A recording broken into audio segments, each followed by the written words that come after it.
strategy, but actually civil contingency is really a clear concern, with recommendations around coordination between civil and military authorities, such as local authorities, health, police and clearly devolved government. So I would be grateful if the Cabinet Secretary could outline what discussions it has had, both with military authorities but also UK Government, to set up the structures required to undertake that civil contingency work. Cabinet Secretary. Well, can I give Daniel Johnson the assurance that efforts are underway to optimise relations which will ensure resilience is maximised? And this requires developing existing and emerging relationships between the UK Government, devolved administrations and a range of agencies and departments. And I'd like to give Daniel Johnson the confidence that this is being progressed and that there is a shared interest in doing so, and I'll be happy to update him on that progress. Question number 8, Jackie Baillie. To ask the Scottish Government what its position is on the reasons for there being more private hospital admissions in 2024 than in any previous year on record, according to recent private healthcare information network data. Cabinet Secretary. Thank you, President Officer. While a patient has the right at any time to exercise choice and seek private treatment, we recognise that excessively long waits for NHS treatment are not acceptable. That's why we're determined to reduce patient waits in the year ahead, and our investment of £106 million of additional funding will help us to deliver more than 150,000 extra appointments and procedures in 2025-26. This includes £25 million for orthopaedics and more than £12 million for ophthalmology. This funding is just part of our record investment of £21.7 billion for health and social care this year, which will expand capacity and reduce waiting times. Jackie Baillie. Scots are forking out thousands of pounds, some having to use personal savings or borrow from family members to pay for cataract procedures, hip and knee replacements and even rounds of chemotherapy. I hear what the Cabinet Secretary says, but actually is a lot of words that cover up the incompetence of this SNP government. So when will the Cabinet Secretary accept that after 18 years of the SNP in charge, Scots are faced with the reality of a two-tier health service in Scotland? Cabinet Secretary. So I've set out, and I've always been candid with the challenges that our healthcare systems face here. These are not unique challenges to Scotland. They are unacceptable in anybody having to wait too long for their healthcare to be provided. But we know that the situation with regards to private healthcare utilisation in Scotland is much smaller than where other parts of the UK are concerned. So in England, for instance, when you combine the insurance-paid admission rate with the uptake of private healthcare, we are seeing 1,445 admissions per 100,000 in England. That compares to 902 in Scotland. These are facts that I know Jackie Baillie looks to distance herself from her Labour government's performance, but they are facts and a reality that demonstrate there are shared challenges across the UK in responding to the situation that arose during COVID. We have a plan to deliver for the people of Scotland, and we intend to deliver against it. Thank you. That concludes general questions. The next item of business is First Minister questions. At question number 1, I call Russell Finlay. Thank you, Presiding Officer. The Scottish Fiscal Commission conducts rigorous and independent analysis of tax and the economy in Scotland. Its most recent report outlines that SNP tax rises are costing Scottish workers £1.7 billion each year. So we should have an extra £1.7 billion to spend, but we don't, because the SFC identifies what it calls an economic performance gap with the rest of the UK. This actually reduces the amount available to spend. Does John Swinney know the size of the economic performance gap between SNP-run Scotland and the rest of the UK? First Minister. I think the important point to consider here is that the extra revenue that is raised as a consequence of the tax decisions that we have taken in Scotland enable us to invest in public services and in other interventions that support the government's policy agenda. And those changes and differences are, of course, well acknowledged and well understood within Scotland. As one example, we have a much more significant provision of early learning and childcare here in Scotland, which meets the needs of families. And in addition to that, the Scottish Child Payment helps to keep children out of poverty, and of course in Scotland we have a falling child poverty rate rather than in the rest of the United Kingdom, where child poverty rates are rising. So there are differences in policy outcomes that come from the decisions the government has made to ask people on higher incomes to pay slightly more in taxation. Russell Finlay. More smoke and mirrors from John Swinney, and he doesn't seem to know the figure, so let me help him. SNP tax rises in hard-working Scots should result in £1.7 billion more to spend. But because the SNP-run economy lags behind the rest of the UK, the Scottish Fiscal Commission says they only have £600 million more to spend. So under the SNP, there's a £1.1 billion economic performance gap. And that's just this year. Last year, it was another billion. Over the last 10 years, according to the SFC, the economic performance gap with the rest of the UK adds up to £5.4 billion. Does John Swinney now realise that anti-business SNP policies are costing Scotland a fortune? First Minister. I think what's clear from the data is that the improvements in GDP per capita in Scotland under this government, the Scottish Government, since we came to office, have been superior to those in the rest of the United Kingdom. That's what the data tells us, that the Scottish economy, in terms of GDP per capita, has grown at a faster rate in Scotland than in the rest of the United Kingdom. Now, of course, we take a number of steps as a government to invest in the economy. We are supporting the investment in key sectors of the economy, such as renewable energy. We are actively involved in investing in the skills system to support the development of the economy. And, of course, we assist companies by having a competitive business rates regime in Scotland, which reduces the burden of business rates on companies in Scotland, enabling them to invest in their business operations. That's what Scotland gets from the business-friendly SNP government. Russell Finlay. Thank you. Sorry, I'll just try and stop laughing for a minute. John Swinney doesn't even seem to accept the economic performance gap exists. It's peak SNP denial. The SFC are saying it. It's in here. The First Minister should try and read it. The SNP have failed to keep up with the rest of the UK. They've made it even worse by wasting billions of pounds of taxpayers' money on a national care service that doesn't treat patients, the endless Calmac ferry scandal, a £1 billion prison with bird and bat boxes, and an annual benefits bill that will soon top £9 billion. The SNP are costing Scotland £1 billion a year in lost growth and countless billions through their sheer incompetence. Isn't this exactly why John Swinney can't bring down bills or improve public services? He's thrown all the money away. First Minister.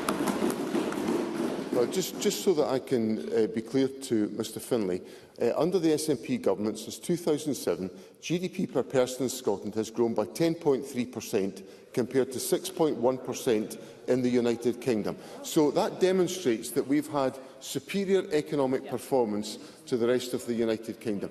Now, Russell Finlay, of course, highlights the fact that there are choices to be made about public expenditure. And when he talks about the annual benefits bill, I think he has to be explicit about what he's talking about.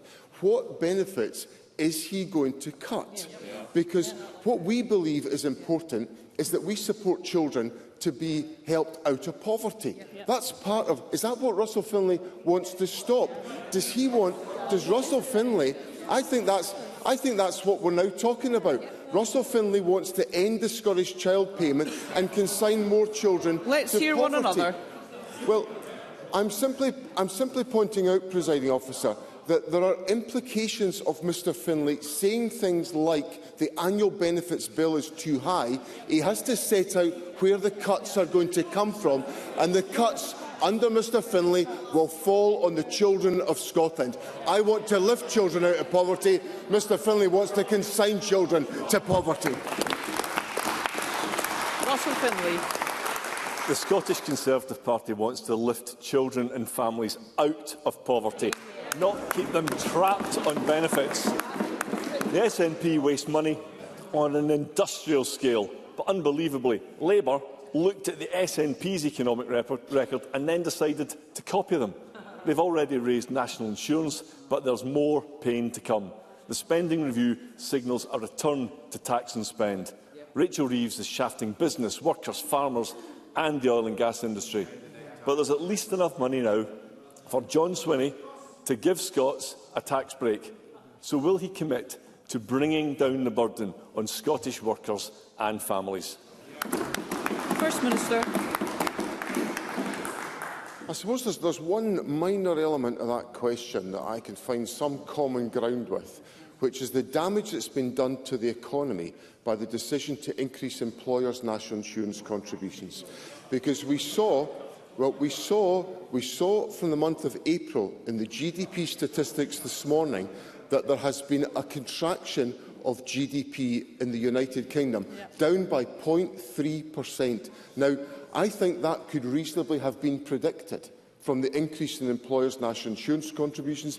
Indeed, I warned about that.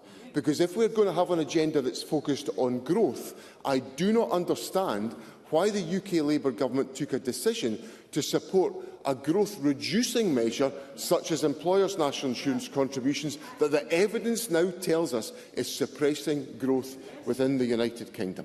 So that's the context that we're now operating in. What I will say to Mr Finlay is this government will do what it always does. We'll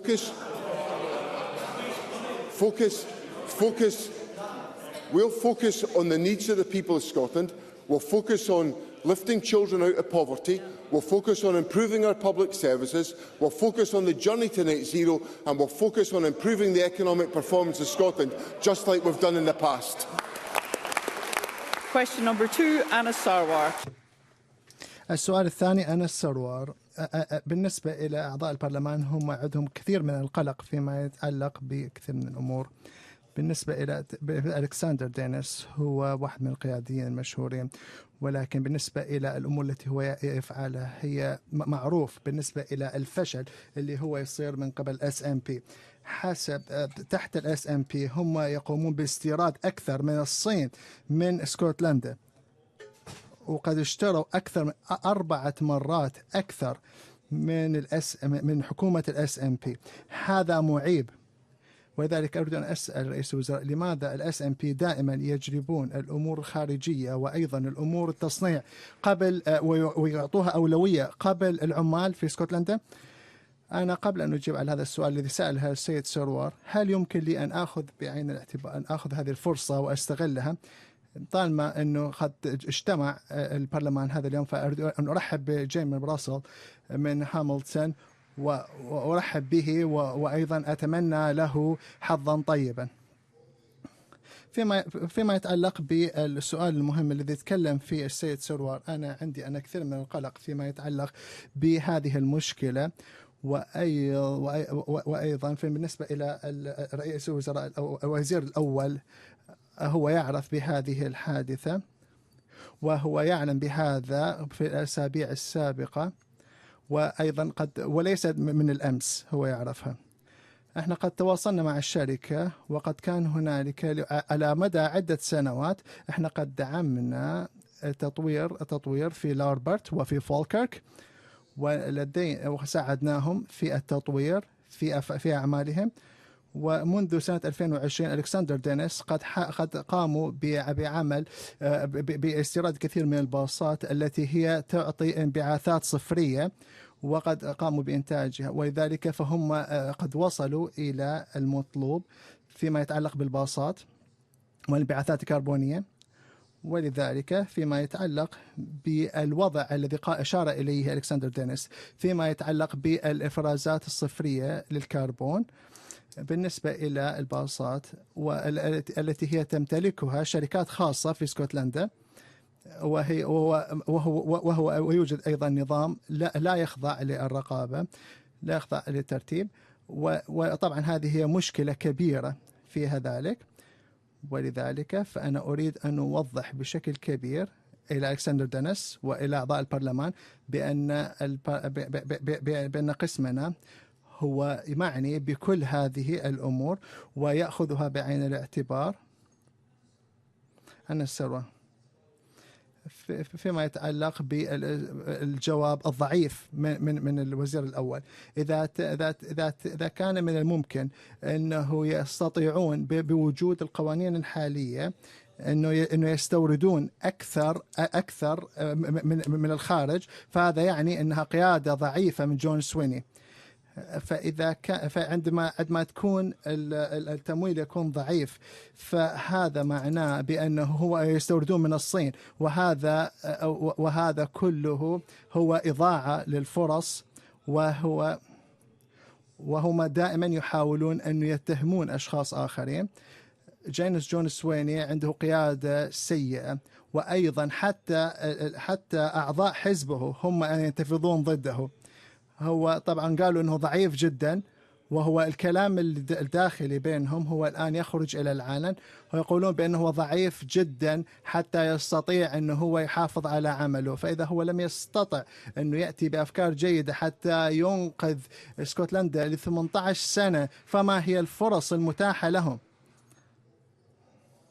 الذي أنا أفعله وفيما يتعلق بألكسندر دينيس، أنا بالنسبة لي أنا غير مصدوم من هذا. بالنسبة إلى ألكسندر دينيس، أنا خليني أخبر الآن سيد سروار في الذي فعلته الحكومة والذي فعلته على مدى السنوات لدعم ألكسندر دينيس. احنا قد وفرنا 58 مليون باوند للانبعاثات الصفرية، الباصات للانبعاثات الصفرية لتمويلها. بالنسبة إلى ألكسندر دينيس قد 38 مليون باوند قد تم تزويدها من أجل البحث العلمي المتعلق بالباصات ذات انبعاثات صفرية، ولذلك فبين الحكومة الاسكتلندية وألكسندر دينيس هذا الذي بينهم. ولذلك فهذه التعليقات التي يقولها بول ديفيس، وهو قد قال هذا، وأيضا يعني وهذا الشيء هو واضح اللي هو قد قاله يتعارض مع السيد سروار. بالنسبة إلى الحفاظ على الوظائف وعمل وظائف جديدة، هذه هي الأولوية، وهذا هو التأثير المتعلق بهذا القانون. ولذلك فأنا أقول، وكما يقول الوزير الأول، بأن تركيزي الآن هو كيف يمكننا أن نجد طريقة حتى نبقى مع القانون ومطبقين له، وحتى يتم تجاوز هذه العقبات. ولذلك فنحن نقوم بالتواصل مع الحكومة في المملكة المتحدة، وقد كان عندنا تواصل مع الحكومة البريطانية، وأيضا مع الشركات ذات العلاقة. وبالنسبة إلى وزير الخزانة هو يعرف بهذا، ووزير المالية يعرفون بهذا الكلام. ولذلك فنحن سنستمر بالعمل مع ألكسندر دينيس في هذا الوقت الصعب.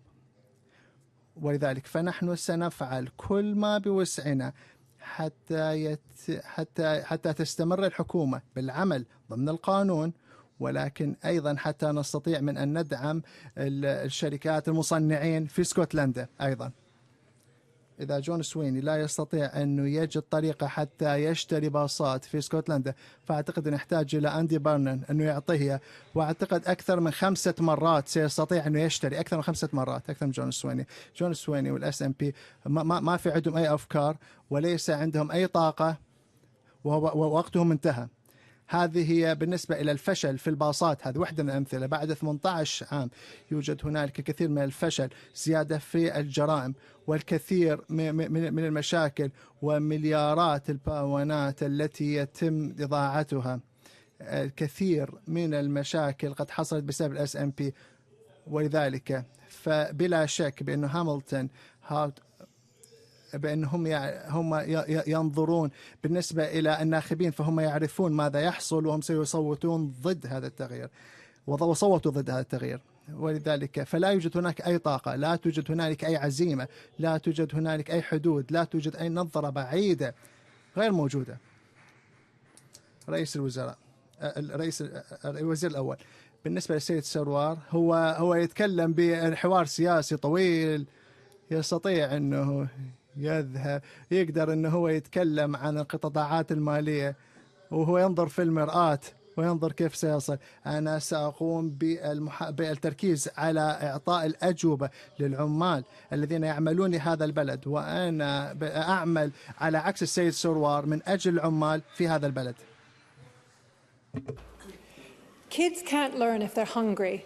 That's why the Greens campaigned for universal free school meals for P4 and P5 kids, and the further expansion to P6 and P7 kids whose families receive the Scottish Child Payment.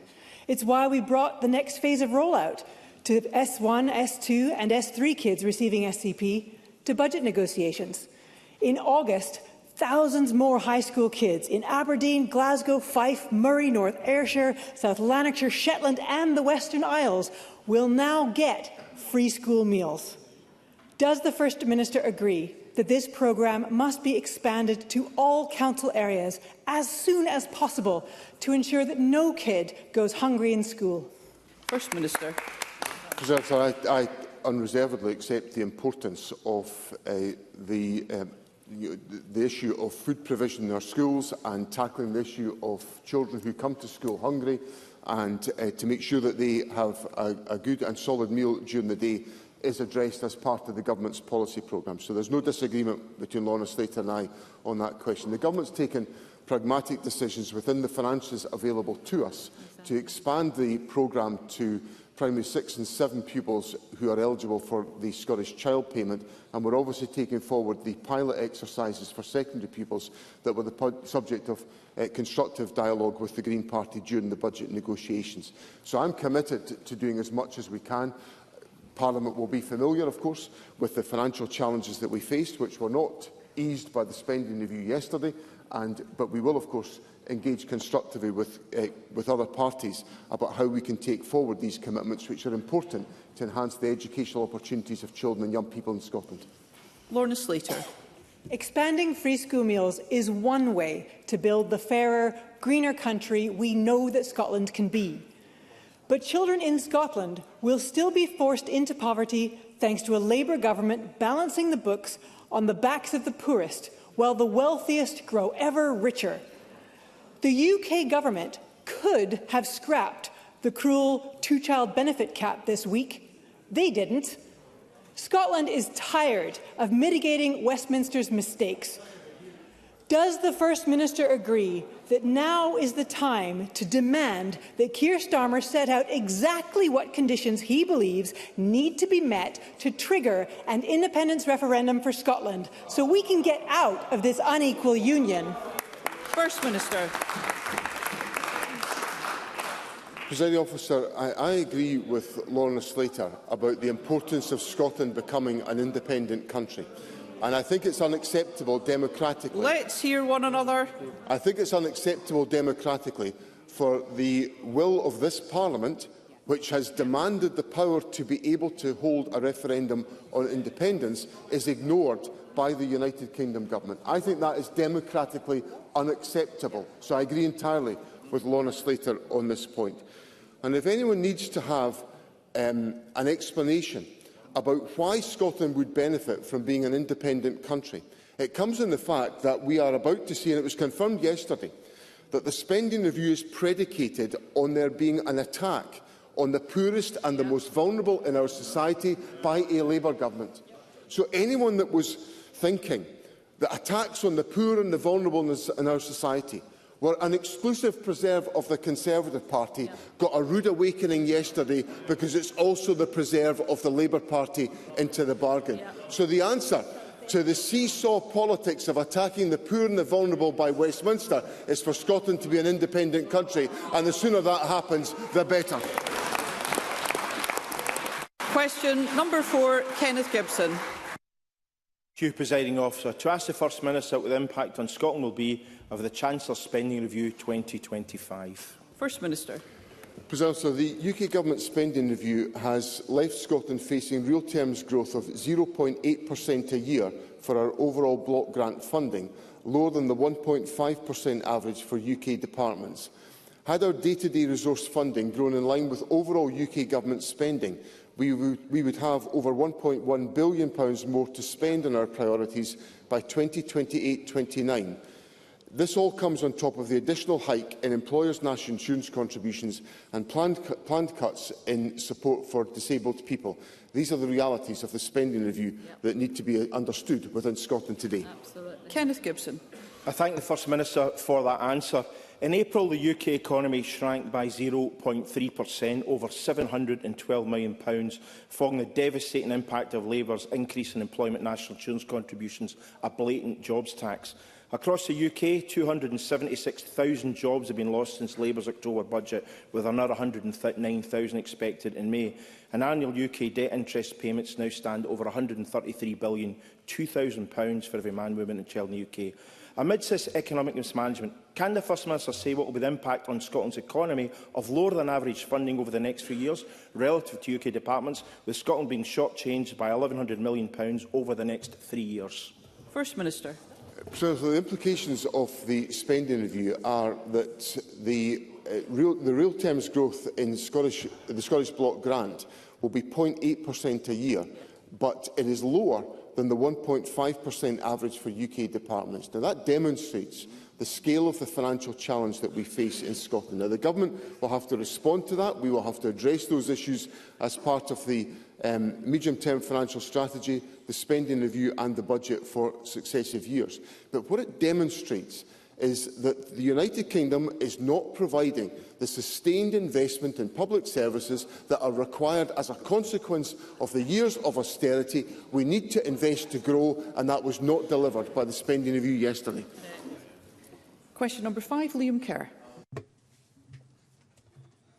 حتى أسأل الوزير الأول ما هو موقف حزب SNP فيما يتعلق بإجازات السجناء، وأنه هي تعمل بشكل صحيح فيما يتعلق بإجازات السجناء. هي مهمة فيما يتعلق بالسجناء، كلها لها علاقة بالتخطيط، وبالنسبة إلى الأشخاص هم كلهم سيكونون هم قيد الاستدعاء، معناها بأنه ممكن يتم إعادة القبض عليهم إذا كان هناك حاجة، فيجب أنه يكون الناس جاهزين.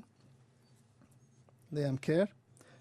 صحيح 4 سنوات من السجن لديمي هانوي لجريمة شنيعة، برغم من أنه هي قد كانت حامل من قبل أندرو كراون، واللي هو قد كان مجرم شنيع وتم سجنه لمدة شهر واحد.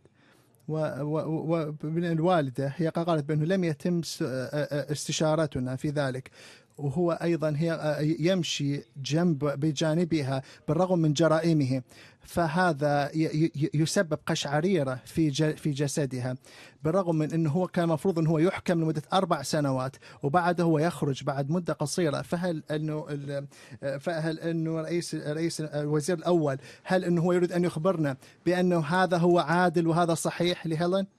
كما قلت في الجواب السابق فيما يتعلق بالإدارة المتعلقة بإجازات السجناء، فهي يجب أن يكون هنالك الأخذ بعين الاعتبار لكل قضية بحد ذاتها بشكل تفصيلي. فيما يتعلق بالسيد كير، هو قد وضع عدد من المعلومات الآن أمام البرلمان للنقاش، لكن أنا أفهم فيما يتعلق بالشخص ذا العلاقة، أنا حسب فهمي أنه لم يمنح إجازة، ولكن هو قد تم إخراجه بدون أن يكون معه سجانين. هذا يختلف، العملية تختلف. وكما أخبرت البرلمان فيما يتعلق بقضية جيمي هانولي، هي جريمة كبيرة وتراجيدية مؤلمة، وأنا سأضع بعين سأقوم بالنظر في المعلومات التي قد طرحها السيد كير، إذا كان هناك أي اعتراضات ممكن يتم عملها ويحتاج أنه يتم عملها وحتى نتوصل إلى القرار الصحيح. وأنا أريد أن أضع صوتي وأقول بأنه فيما يتعلق بموت ديمي هذا موضوع في عين الاعتبار ويتم النظر فيه. شكرا جزيلا سيادة النائبة. مثل ما قد كان قضية ديمي هانوي وكما قد وضع بعين الاعتبار فيما يتعلق بالوضع بالنظر بالنظر في وفاة ديمي والنظر بأسباب موتها. فيما يتعلق بإجازات السجناء، كيف يمكن لنا أن نستمر بالتحقيق إذا تم السماح لأندي براون بإجازة للسجناء؟ أعتقد أن بالنسبة إلى الطريقة وإلى الخطوات هي طبعا هي ممكن أنه هي الكلام اللي هي طلبته سيتم النظر فيه فيما يتعلق بالسياقات الصحيحة، وسيتم أيضا النظر فيما تؤدي له هذه السياقات وهذه الأفعال. أنا بالنسبة لي سأقوم بالنظر في هذا الموضوع، وإذا كان هنالك أي إجراءات يجب النظر فيها فيما يتعلق بالسجون بمصلحة السجون، وإذا كان هناك أي شيء بالإضافة اللي نحتاج أنه يتم النظر فيه فنحن سننظر فيه، وأنا سأعمل ذلك إذا كان هنالك داعي لإعادة النظر. لكن بالنسبة إلى القضيتين هن منفصلتين عن بعضها، ولكني أنا إذا كان هناك أي مشكلة فأقوم بأنا بتصحيحها. شكرا. بسأل الوزير الأول كيف تعمل الحكومة الاستقلالية لتتأكد waiting times for NHS treatments following referrals to a specialist? First Minister. President Officer, we recognise the importance of transparent and regular communication with parents, which is why we have in place a standard package of communications that all health boards should be providing.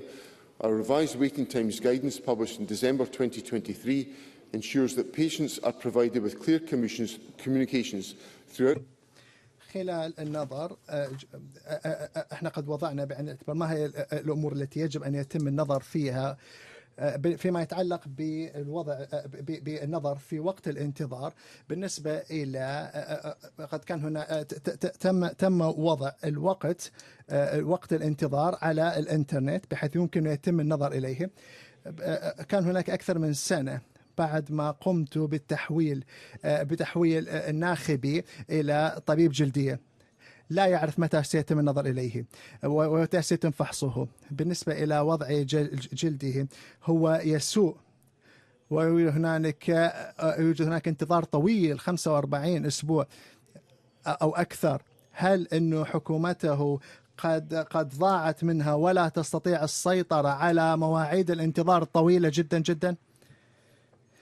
الوزير الأول، كما قد أشرت في عديد من المناسبات يوجد هنالك عدد من الأشخاص الذين ينتظرون لمدة طويلة جدا. يوجد الكثير من الأشخاص الذين يتم علاجهم في هيئة الخدمات الصحية الوطنية، وأنا أعتذر بكثيرا للأشخاص الذين يحتاجون ينتظرون لمدة طويلة. نحن نفعل جهودنا حتى يتم العلاج بأسرع ما يمكن ضمن الموارد المتاحة. السيد شوجي هو قد أشار إلى المشاكل التي موجودة فيما يتعلق بالأمراض الجلدية ووقت الانتظار لعلاج، ونحن قد أشارنا إلى كل عيادات الجي بي اللي هي طبيب، وفيما يتعلق بالإحالة إلى الأمراض الجلدية، قسم الأمراض الجلدية والنظر فيها. ولذلك فأنا أؤكد السيد شاوري بأن هذه المشاكل يتم متابعتها من قبل الحكومة، ونحن سنتعامل